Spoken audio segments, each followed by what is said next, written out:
Hey everybody, Trainer Joe here, bringing you something fresh. We're going to talk about intermittent fasting for weight loss. Pretty popular. You've probably tried it to some degree. What exactly is it? Well, it's you take a period of time where you don't eat and you fast.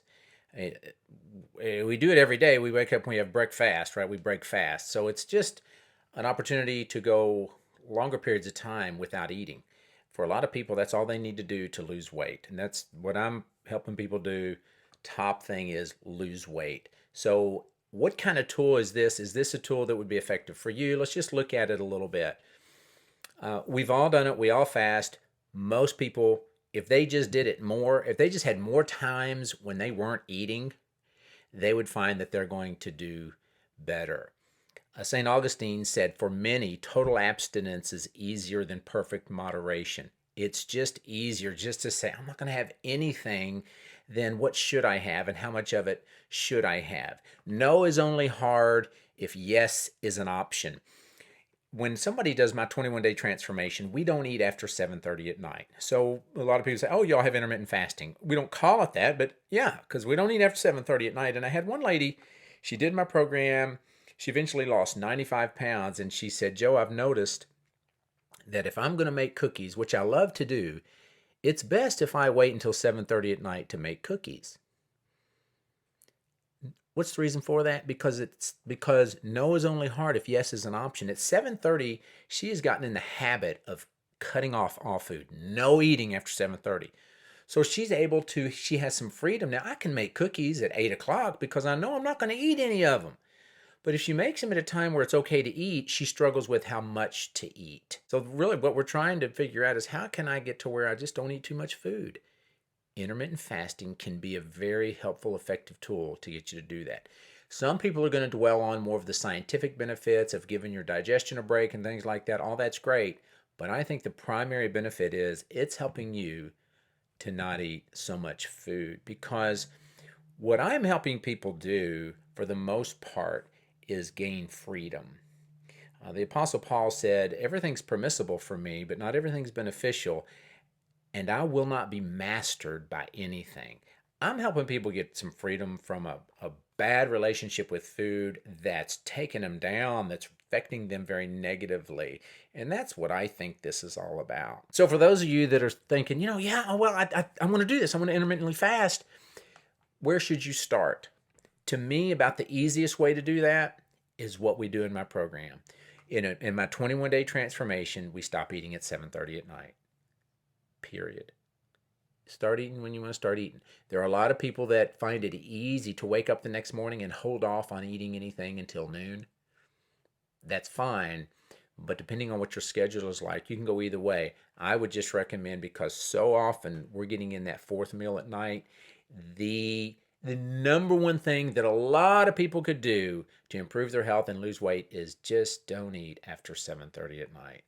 Do that for a month. Then if you want to change that into something else, go ahead. But commit to 1 month, 30 days where you don't eat after 7:30 and see what that does for you. I think you're going to love the effect that it has. And the more difficult it is for you to find something that works, that you can live and feel good and be a weight that's healthy and that you want to be, the harder that is, the more it has a hold on you. It's kind of like a little cup analogy. You've got the big cup, that's what you eat when you're too big. The middle cup, that's what you eat when you do it right and you're the right weight. And the little yellow cup is the cup of excess. This is excessive. This is why you're overweight. And when it's really hard to give this up, it just shows it has a hold on you. I met with a young couple recently, in their early 30s, and both of them signed up with me to lose 50 pounds by Christmas. And as I do this video, we've got 5 months till Christmas. So the woman, the wife, was extremely excited. The husband seemed more nervous. Why was he more nervous? He was thinking about, what's this going to cost me? What am I going to have to give up?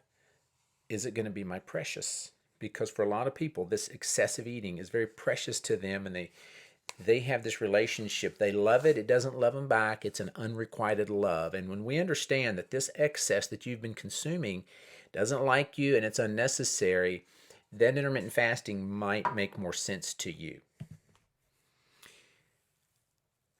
How important is the yellow cup? Guys, this is your life.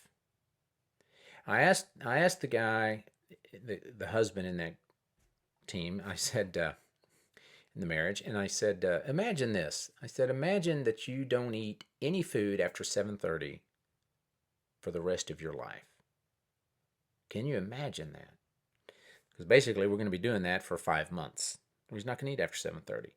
What about doing it for the rest of your life? Well, anybody that's doing intermittent fasting as a lifestyle is going to have to realize this is going to be forever. So when we look at intermittent fasting or any other tool that you're going to use to lose weight, you may want to be asking yourself, is this something I'm going to do forever? If you can't imagine doing it forever, then you got to realize this is just a temporary thing to get me in a better place than I am now. And that's fine too. But if I was your doctor and I said, hey, we can see in your blood and different things that you're going to get cancer. The only way to avoid cancer is for you not to eat any food after 7:30 for the rest of your life. Probably wouldn't seem like that big a deal. But when it's just helping you lose weight, these tools sometimes seem to have too great a cost. And then I had a lady that said, Joe, if I stop eating when I should, it leaves me with a void. It leaves me lonely and empty. Okay, so we have these emotional issues that come up too, and that's going to affect whether you can intermittently fast. That's going to affect whether you can do any diet. If you're emotionally struggling, then anything you're asked to do is going to probably be more difficult to do. So we have these other issues in life that sometimes are going to be exposed more greatly when we finally stop medicating. And that's okay. Let these issues show so you can finally deal with them. We don't deal with them when we continually medicate. And I had a lady recently in my group. She said, it's interesting that this cleanse, she called my program a cleanse. I don't call it that. She said, this cleanse has removed a veil, allowing other thoughts and feelings about life to come through. And I thought, that is so cool. We miss blessings because we eat when we weren't supposed to eat. Food was not prescribed for what you're going through, which is why you're overweight, and which is why you miss the blessings, you miss the clarity, you miss the gifts that God wants to give you when he says, hey, I've got something for you today, and you say, that's okay, I have ice cream. And we do that, and we miss it. I was meeting with the pastor and working with him. He's down 70 pounds, and he said, Joe, he said, I believe, when we're talking about intermittent fasting here, he said, I believe God has called me to a lifestyle of fasting. And I'm not exactly sure what he meant by that, but here's what I think, how that can apply to most or all of us. If you've been eating too much and you want to eat just a correct amount of food, and you realize you've been enjoying this cup of excess, what am I saying you should fast? You should fast excess. How much excess do you need? None. I'm asking you to fast something you don't need. It's like saying, why don't we fast cigarettes? That's what we're asking you to do in a fast. That's what intermittent fasting really is designed to do, is get rid of the excess that you don't even need. It's unrequited love. You love your excess. It doesn't love you back. All your fasting is something that not only do you not need, it's the last thing you need. Hey, if you want to see more videos like this, smash the subscribe button. We do a new video every week, and would you give us a thumbs up? I really appreciate it. Trainer Joe, helping you train your brain and transform your body.